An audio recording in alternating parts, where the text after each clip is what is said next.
guys, what's up? My name is Nikhil. Hey Nikhil, my name's Francisco. What's up? And we are two college students here at the University of Illinois, and we are really into anime. So we decided to start a podcast. Yeah, I was very supportive with this idea, Yes. and we had to think about. We thought about one to watch from the previous season. Right now, it is October, close to Halloween, less than a week away from Halloween.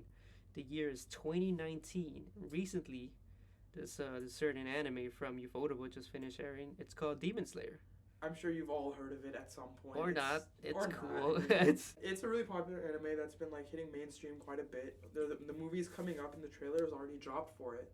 So we decided to talk about it in our first episode, mainly because it would appeal to everyone, and I think a lot of people have heard of it, and it's something pretty popular, so we wanted to give it a try. Yeah, dude. It's got the whole family aspect going for him. I personally think the story is like super generic, though. I love the story.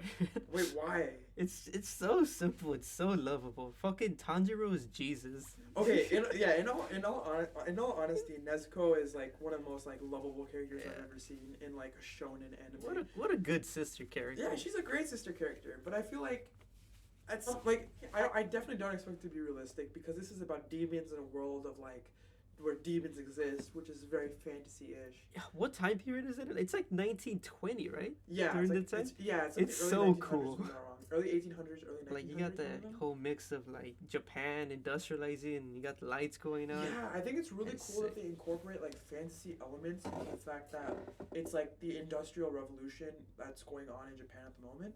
Yeah. So it kind of gives it like a more realistic vibe, which I think is really It's cool. I wouldn't say realistic, but I say like weirdly modern. Like it's a time of like demons and like shit like that, right? That's true. Yeah. But you still have shit like technology, and it's like eventually it's gonna like get weeded out. It's what you would imagine. Right, but the technology is really basic. It's nothing basic, but it's like only, it's so wild. There's a train, man. They got trains. That is true. If they have plumbing, it's actually something. Yeah. So that's not too bad. It's like it's a time period that you don't imagine would like coexist with one another. It's like All they right, that's contradict because you got swords and then you have guns. Yeah, it's like back to back, so you just wouldn't expect it. Yeah. I think it's really cool though that the demons are like almost impervious to pretty much anything except like certain objects, which makes it so that they aren't completely busted, aka like Bleach, where like the main character is just obscene and just cannot die. Like I love the fact that like in this story we're given more of like a realistic kind of vibe almost, where Tanjiro can actually get hurt, even though like that dude just refuses to like die or get like actually get hurt. Yeah. He's much more of a human character, which I think is really cool. The author respects injuries and the human body's yes, limits. which I love, and I think like more shonen should do that because I feel like one of the biggest problems with shonen is just the over the top realization of characters, especially with people like Naruto. With Bro, like, but that's some of the fun, man. You see all I guess that is true. like look at all the fucking Naruto runs they have going on and all the over dramatics like Sasuke, Naruto. Yo, It's that like is I don't know. fair. It's a calling sign for like most anime when people think about it. That And is like you fair. get pulled into it. It's like I think that's the whole point of it, which makes it. but that's likable in some that's way. probably why we like it so much because like it's not common. But that's why I'm really iffy on it though, because like I feel like it's so generic, right? Because I feel like it still carries those shonen elements of like. Bro, who doesn't like friendship and like supernatural See, it appeals powers? to everyone. I'm not saying it doesn't, but I think that it would be much better if it was kind of more niche, or at the same time something like. You know, you're talking about that whole appealing to everyone. Something that's super interesting. It's super Japanesey, It is. and like there's Which I no think is way awesome. American can like localize that thing. Exactly, which is why like I'm actually kind of excited to see it in dubbed, mainly because like I can't like when I watch that show, I can't imagine their voices in anything other than Japanese, It's so perfect. especially with like the environment. The aesthetics. Yeah, everything it's is so just Japan. beautiful. It's so Japanese, and so like for example, when I watched Full Metal Alchemist, I watched it in the English dub. I'm sorry to say, and I actually loved it in English dub because I thought it fit the characters really well. Because Edward and Alphonse were both German, so it felt more European. Are they German? I don't know. Was that the like idea? I haven't read anything about that. Yeah, I'm pretty sure they're both. They were German. meant to be German. We they can were discuss white. that in another episode. But because it felt more English to me, it felt more right that it was in English. Yeah. So it's going to be really interesting to see them dub it. Ufotable dubs have been pretty interesting. You got Fate Zero as a dub, which was That is pretty true, solid, that is and then true. you have Madoka Magica. Not a fan of Madoka Madoka. Magica. Not a, yeah. Wait, no. That's Shaft. That's not. That's not Shaft. Yeah. What's another one that Ufotable does? You got okay. They're known for Fate. They're known for Fate. They're known for some of their worst stuff. I mean, they have like Garden of Sinners, which is still in the Fate universe. Yeah, that is true. But, which is like one of the first movies that like got them into prominence, right? They have like 7 films, and everyone's. Yeah, Ufotable's super good with the CGI stuff. Like, oh my god, oh yeah, Tanjiro they are. in the wave in his sword. Exactly, it's beautiful. It reminds me of a piece of art actually that I think was created in Japan. Was it in Europe or Japan? It's the picture of the waves from Japan. Yeah, so like that, like I think what I love about that animation specifically, and what I think makes Demon Slayer so special is the animation, because that animation kind of brings Demon Slayer to life. Yeah. I feel like the story does it so much justice, but the animation really takes it over the top, which I think is what makes Demon Slayer so special. Araka that's currently airing right now, right? We don't talk about My Hero. We don't talk about My Hero. Keep talking. I mean, it's up to you. My Hero is wild. Yeah, we'll discuss Hero Aka in another It's episode. exciting. But yeah, it's just interesting to see how like the animation kind of flows really well. It's almost like the animation almost feels like water in a sense, which is really fitting, which I think is awesome. But it's more than that. It's like every detail is just so perfect, which I think is what makes this anime just so lovable, and like it just makes it like cute and adorable, but at the same time like it's just so detailed and so like beautiful. Yeah, it's like a work of art. It's all Ufotable CGI, like combined with like 2D animation that makes it like so smooth. Exactly. It's weird. I think it makes it like it's one of the more unique shows out there. Oh no, for sure, because I feel like the story is average. The quality. The animation is so high. The quality is like there's like movies you expect something from a movie, not from like a weekly airing show. No, exactly, which is insane. And then like, and the animation quality is like movie level, but then the story level is like average. It makes it overall like. I actually really like that. I don't feel like there's a lot of like family related things in anime. Like actually like general family, like not like because there's a bunch of shonen animes that like says, yeah, your friends, you know, they're like your family. But this was like genuine, like family. Your family. Like Tanjiro, what's the premise? Tanjiro comes back from selling stuff in a village, and his entire family gets killed by a demon. Right, but like it also has that like generic kind of like, okay, now I have to go fight, I have to go train again. Oh my god, I'm gonna get better in the span of a few episodes. Now I'm gonna become a beast and I'm gonna kill all these people. Like, let's be real here. Tanjiro is gonna do that, and I have not myself read too far into the manga, but I have read a little bit ahead, and yeah, I mean like he does become pretty powerful. Spoiler alert. So it would definitely be something to keep in mind. Tanjiro's such a nice guy. He's a nice. I feel like I don't know. I feel like a lot of shonen characters are inherently like that though, especially main characters. They're supposed to be like nice and like really upbeat, and I think Tanjiro kind of embodies that. Oh, one of the coolest things I think that Demon Slayer does is like they don't shy away from showing like some really grotesque moments, which I think is really unique because I feel like in a lot of shonen they do that, but at the same time like there's some things you just don't see.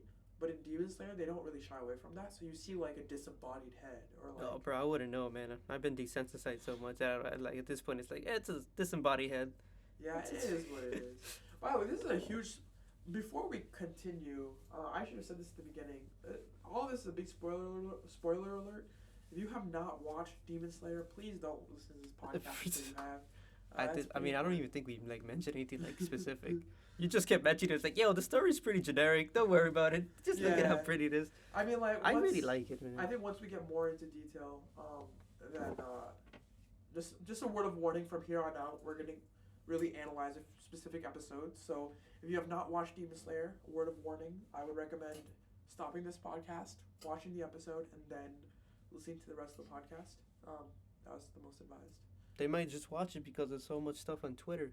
That is true. Bro, it's another thing that's super interesting is that the volume sales for this year for manga, like Demon Slayer is pretty up there. It's almost gonna pass One Piece. It is almost gonna pass One Piece. It might have passed One Piece. I don't know. Last time I checked, people were going crazy about it. They had a short printing over in Japan because people kept buying the tankobon volumes. I think what's interesting is that because of how like popular the anime has gotten, I think it's boosted the manga sales by quite Oh, a bit. for sure. And the manga and the anime definitely are like intertwined for like any manga or anime series.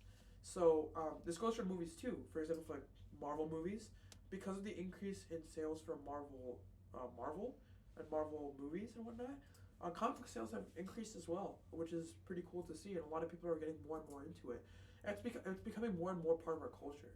And I think anime and manga are kind of like at a high point at the moment, of where like if an anime becomes really really popular, the manga will obviously become really, really popular. What was the last time this happened? Was like the last time someone got close for One Piece was Attack on Titan, but sadly they did not dethrone One Piece that year in 2013, was it? Yeah.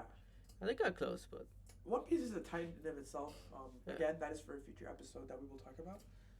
But yeah, One Piece is like interesting. Yeah, One Piece is a monster, so it's just exciting how close like Demon Slayer's got into it. Yeah, it's crazy, and like honestly, I'm really excited to see the success of Demon Slayer. I think it's shown that it has like a bunch of potential. The animation, the quality is just fantastic. Yeah, you know who else is excited? The story is pretty good. Like everything kind of just works. Which it's like Bleach 2.0 almost. Because it's aesthetics, because it's super Japanesey sword it's fighting. Super Japanesey sword fighting, but more than that, like it has a really similar Bleach feel. And in my opinion, I remember watching the first 5 episodes for the first time, and then I thought it was so similar to Bleach, and I realized like I feel like this is what Bleach wanted to be, but just could not achieve. Rest in peace, Tite Kubo. Yo, rest in peace. I don't know what he's doing, but I love his art. Rest in peace. It's probably fine. Kind of brings us back to like Ufotable too. Oh yeah, they're super excited to make this go well because wasn't it this year that they got like tax evasion? Yeah, they got tax evasion, dude. They went bankrupt. They didn't have money. The CEO stepped down and apologized. Yeah, for, like, it was bad. We they still literally needed Demon Slayers to go well. Like their entire company was essentially riding on Demon Slayer, which was crazy. I would imagine. I don't know. Like studios usually eventually you see that they like get shut down and you're like, but they were doing so well. It's like, did you ever buy anything of theirs? Like, nah. Nah, yeah, exactly. But which yeah, is crazy. That's another. Yeah. I'm kind of curious to see like where they're gonna go with that and like how much money they've made in the last quarter, and like I'm really happy that they're making the movie, and they haven't officially confirmed season 2, but let's be real here, season 2 is gonna happen, and I'm hoping Ufotable will continue to like succeed, especially with Demon Slayer. They're one of the best in the business. They're up there, in my opinion, with Madhouse. I like Shaft. I mean, they also have like Akira Matsushima, who helped animate Hunter x Hunter, which is really cool. Was he a key animator? He was a key animator. Was he for Hunter like Hunter? For Hunter x Hunter? Yeah, he was actually one of the key animators to create the boys and like their whole design and everything. But I think what made Hunter x Hunter special was different. I think Hunter x Hunter was more like the story for me personally. So that I definitely view Hunter x Hunter and Demon Slayer as like two very different kind of like niche animes, even though they're both like shonen. Like I view them differently because of like how different their approach was. I think that's something interesting we should probably talk about. Whenever people mention shonen, it's like an idea they have in their head. Although like the translation of shonen just means boy. Yeah. In Japanese, but like in the I West, mean, their audience definitely appeals to like males. The male demographic, the whole point of younger, teenage, adolescents. Oh yeah. Early 20s. I mean, Oda has come out and said like, I don't write One Piece for girls. I write One Piece for like 14. Yeah, so he's just shonen jump. Yeah, but like from the West, because of all the shows that have been coming up, the shonen itself has become a genre. What I think is really cool though is the creator of which one? Demon Slayer is a female. On Twitter, author doesn't like identify as being like male or female. It's just they don't want their identity to be known, pretty much. Which is really fair. I mean, like. But because of that, the West has just thought, oh, it's gotta be a woman. Right. Why? And then that's how most people like, because whenever someone reads that, they don't like double check, and they're just like, well, it doesn't matter. I guess it's female, so they just like mention author being female. But the author themselves has felt like pretty like whenever the author hears that the West like thinks that 100% they're female, they're like, yeah, this is pretty awkward for me. Although probably if they are female, they wouldn't care. They just want to like remain like anonymous for the fact that they just want to focus on their story and have nothing to do with them themselves as a person, reflecting the quality of their story. Which I think is really cool. And I think that I'm noticing that a lot more manga artists are doing that. Or maybe you're just noticing now. Yeah, maybe I'm personally just noticing. But I think it's really cool that people are doing that, mainly because then it doesn't detract anything from the art or the story that they're trying to tell. And it kind of makes it much more standalone, which I find amazing. Yeah. And I think a lot more manga artists should do that. Unfortunately, with things like One Piece has been going on for like 20 plus years, for like other like many more manga or anime, it's harder to do that, especially if it's been going on for longer. So I think what's interesting is to see whether Demon Slayer will be able to keep that up. To remain anonymous for the rest of us. I wonder if it's a possibility. I personally don't think it is, because as Demon Slayer becomes more and more popular, more and more people will want to know who is behind this, like who started it, who made it. So like I'm sure his or her name will be revealed very soon. Like actual name, right? Because this is probably like a pseudonym. Who knows? Maybe it's a real name and we just don't Google it. Yeah. Even then, it might be a generic name. I'm not gonna Google it. Yeah, that is true. I mean, like, let's be real here. We're lazy. We're college students. We're kind of lazy. But at the same time, there might be other people. I just think like once he or she comes out, once he or she goes to a Comic-Con or something, and then we'll get a better idea. But if it is a female, I think it's really cool and it's really good. Who's another female in the business? Is the author of Fullmetal Alchemist is female too? Oh yeah, she is. She was fantastic. She's good. FMA was honestly one of the best anime I've watched in a long time. So like, I personally am a big fan of FMA. It got me. That was the anime that got me into anime. I have a confession, dude. I always have a soft spot for it. I didn't watch all of Fullmetal Alchemist. Okay, we'll watch it. We'll watch it. I was so young that I watched it weekly, and I know pieces of it. I know what happens. I just think, oh man, but I feel like I know everything about it, but I never like full stream out watched it. It's not like Demon Slayer where the art is really the center focus. Even though the animation, in my opinion, is fantastic, it's more the story and how emotional the story is, and like. This actually kind of goes back to your point of like it being a family, right? With Tanjiro and Nezuko. Yeah. It's really similar with Alphonse. Oh yeah, you're right. I didn't even. Edward. Yeah, they're both brothers, and like they're kind of. It's like them against the world. It's and so I raw. think Demon Slayer kind of has that same aspect of like them against the world. Yeah. Which I think is kind of awesome, and they're actually direct family too in both circumstances, which kind of provides for like a really unique feel. Because the family aspect of it is probably what makes it like really universal. I think the fact that, like, a lot of anime and manga, it's been like, oh my god, it has to be my friend, or like my friend's my family, or my teacher's my family. Which is nice, nice message. Yeah, I mean, I'm not discounting that at all. But like, when it's directly your family, I feel like it's different, and like, I think it definitely hits harder with a lot of people, mainly because like, people have siblings. Yeah, exactly, right? Like, what would you do for your sibling in that circumstance? Yeah, I have siblings, and just watching Tanjiro do all this stuff for your sister's like, man, why are you such a good guy? Yo, wait, would you do the same thing? I don't know, man. I don't know. Would you? I don't have siblings. I have cousins, but I would not. I don't know if I do it for my cousins. I'm being real with you right now, but that's why I could usually relate to like the fact where it was like, oh, my friends are my siblings. Like I can understand that because I personally don't have siblings, but I think it's really cool because a majority of people have siblings. Yeah. So it's really cool for them to be able to relate to, oh my god, this is maybe this is what I would do for my sibling if I were in this circumstance. Yeah, siblings just get better as you age. Yeah, they do. It's just like, and I think it's really cool that in like I think with Tanjiro and Nezuko's relationship, I think it's really cool that they were close from the beginning. I think it provides like they're a really so cool young dynamic. too. Tanjiro's what? 13? Like, was he 13 in the beginning? He's like 12, 13. He's not that old. He's 15 currently, right? After like. I thought he was running 16, but yeah. He probably is 15, going on 16, and his sister's 14. Yeah, they're not that. They're old. young, but. Fuck. On that topic, Zenitsu is probably one of the best characters. Like I love him so much. Zenitsu's Tanjiro's one of his two friends that he accompanies him. Yeah, right? and Inosuke for those of you. Yeah, okay, so it's Zenitsu, the lightning sword dude, and Inosuke, which is a metaphor for toxic male masculinity, right? Nah, really? he's just I don't know, maybe. I mean, on Twitter. I mean, it probably is because like of his female-ish face, which I think is really funny. Yeah. It kind of like brings that parallel. So Inosuke has no shirts, complete six pack, 14-year-old, and then he wears a boar's head. Boar's head because he's embarrassed to show his actual face, which is really beautiful. Yeah, it's like super feminine features. Like whoa. Yeah, but like. Zenitsu, I feel like, is one of those characters that's just so real and so relatable. Bro. Like, if I were in that situation, I would be him. Like, Yeah. no cap, that would be me. What's his deal? Like, he got sold off, and then, like, a demon slayer, like, took him as an apprentice. And, like... And he didn't want anything. He was like, dude, I just want to chill. He's Like, like, why I are you just, doing this to me? like, my family sold me, or did he steal? Okay, point is, he got into the debt of the sword guy, and the sword guy took custody of him. And the sword dude, the master, was like, "I'm gonna teach you the sword." And Zenitsu's like, "I just don't want to do that." Yeah, he just doesn't.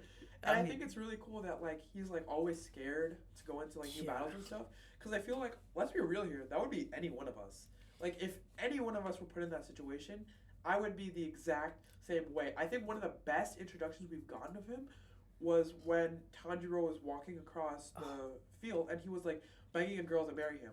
I thought that was beautiful because it's like so funny. I thought he's it's such hilarious, a real but one. like the reality of a demon slayer is that you can die at any moment, right? Yeah. And I think Zenitsu like begging for his life or like begging for like wanting an actual life was kind of amazing because I feel like he just anyone and everyone would be doing the same thing. Poor woman. She was just helping him out, and then he like instantly fell in love. He's like, "Marry me, have my kids." Yo, and she had a boyfriend too. I was like, ooh, She that's did? a big Oh rip. my God. That was a big rip. I felt kind of bad for the guy, but I was like, dude, I feel you. I feel you on a personal level because I would be the exact same way. It's okay. Well, now he's in love with like Tanjiro's sister Nezuko. Nezuko, yeah. He's like, yo, Nezuko's really cute, but she's a demon. It's like, but she's really cute. Yo, their whole dynamic I think is really sweet because like it kind of embodies what I feel like your typical shonen relationship I think should be. Just because like you have your two like really close friends who you always travel with, great. You have your sister. But at the same time, like, the bond between them, and, like, each one of them has their own flaws, but they're really real characters. You know what? That's actually really interesting. And I think, like, a lot of anime, or a lot of shonen specifically, just doesn't have that, with the exception like of, a group? like, FMA has that, Hunter x Hunter has that. Like, you mean, like, as a, like, group of people? Yeah, because, like, Naruto, I never felt that from Naruto. I never felt that from One Piece. I love One Piece. You don't feel... Yeah, there's not enough of them, like, hanging out together. there's Like, Great Time Skip, I feel like, when they were gathering the crew, they, like... There was more, like... Well, with One Piece, I think it's unique because, like, every arc is kind of their own thing. But again, we'll have separate episodes for One Piece. Yeah, One Piece is big. We like One Piece, guys. If you don't like One Piece, it's okay. Yeah, but we love it, so, we'll talk about it. As my friend puts it, one of the best things about One Piece is how long it is, and one of the worst things about One Piece is how long it is. Yeah, exactly. I think like it makes the characters really fleshed out. Yeah. And like I think that's one of my small complaints with Demon Slayer. I love the anime. I think it's fantastic. Yeah. I do wish though sometimes that we saw more interactions between Nezuko, Tanjiro, and his younger siblings and his family. Yeah, that's the family. I wanted to see more of his family. Like we only saw them in the first episode. They just big spoiler alert. They just died. And you're like, okay, cool. Like I get that's how he like becomes a Demon Slayer, but I felt like those first 5 episodes, it felt really fast to me. You know, like you're not the only one. One of my friends just recently started watching, and he's like, he watched it. It was pretty fast paced, and he mentions like, yo, if this was like 50 episodes stretched out, I wouldn't have minded. Yeah, but like, pacing is pretty difficult. I personally would have wanted to see more, just because like I felt like there was so much to it, where it would have been really nice to see more of Tanjiro's dynamic and more of his father. We know very little about his father. We just know that, again, spoiler alert. He's also dead. I mean... He was dead before his other family died. I mean, yeah. He was a sickly man. Yeah, but, like, it would have been cool to see, like, his father in some sense, or, like, more of his father. Actually... Which I think we will be seeing. Something that was really weird is, like, we saw so little of him in that episode 19, when you got that flashback. For some reason, I teared up. And I didn't see a single bit of this man before. It's like, what? I don't understand. I haven't seen a bit of him, but like somehow it drove these emotions out of me. And I think what makes it like I think that it was an amazing scene, and the director did really well. I don't understand. Like this director just did magic. He did. I didn't see the dad at all before that, and now you get a flashback of Tanjiro as a youngster, and you see his dad do this like family like ritual, and it's got me. Yeah, and it was like before that we didn't see anything about the family, and they just like the mom and dad appeared. I'm done. I think that's kind of cool though. It was like weird. It kind of brings like a more unique approach to everything, and it was like, whoa, like he actually had a family. He actually had a life before this. And the whole point, what I think was really, really interesting about that part was the fact that we never really, like, we knew about Tanjiro and Nezuko's bond. Obviously, they love each other, they're family, they're brother and sister, they have a lot going for them. But we never saw Tanjiro's entire, we never really got to see his family. So when we saw those flashbacks, I think that kind of showed a little bit more of his like bond with his family, what his family meant to him. And this all happened during episode 19, which was arguably one of the best episodes in the series, not just because of the animation, but for me, it was just so emotional because you saw Tanjiro fighting for his life, but the last things he was thinking about before he did it was like, my family was everything to me, and I only have one member of my family left, and I need to protect them. Yeah. And that goes back to our topic of what would you do for your brother and sister, and in this case, like, his sister was the only person he had left. Yeah. Which I think was, and the way they did it was just really beautiful because he kind of, I felt like before he did it, he knew if he did not succeed in killing one of the lower six, I believe. The lower 5, I think. Yeah, one of the lower demons for the 12 demons that follow Muzan. Yeah, so Muzan if he being didn't the kill big him, demon. he knew he would die. They have to slay. Yeah. Because the idea is that he's a demon that attacked his family, right? Yeah, exactly. And he's also the demon who makes other demons. Yeah. The first demon. Yeah.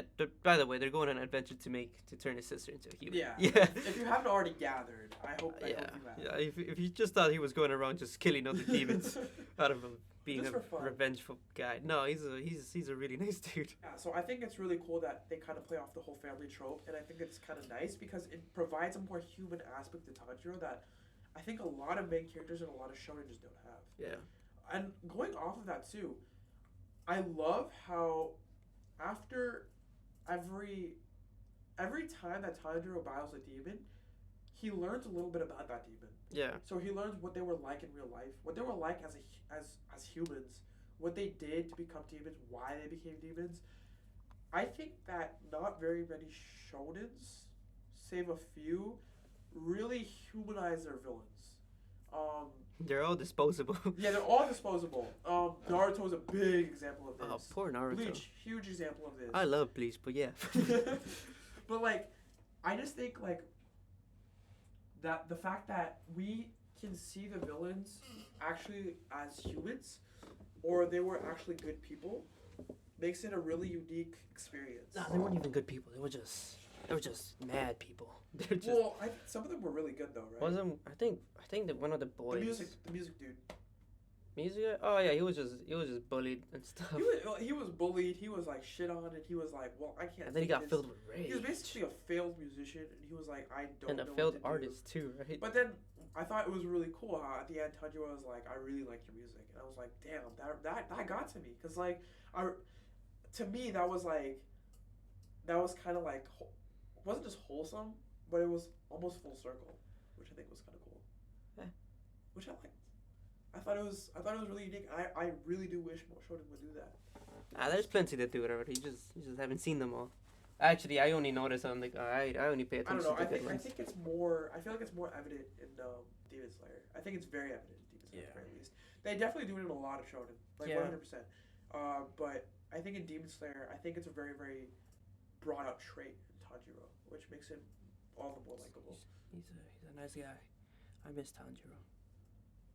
Ufotable, interestingly enough, did not always have the success that they had in Demon Slayer with Fate Zero. Ufotable is interesting. They might have like really, really good animation, but they've had like some really, really weird stuff happen to them.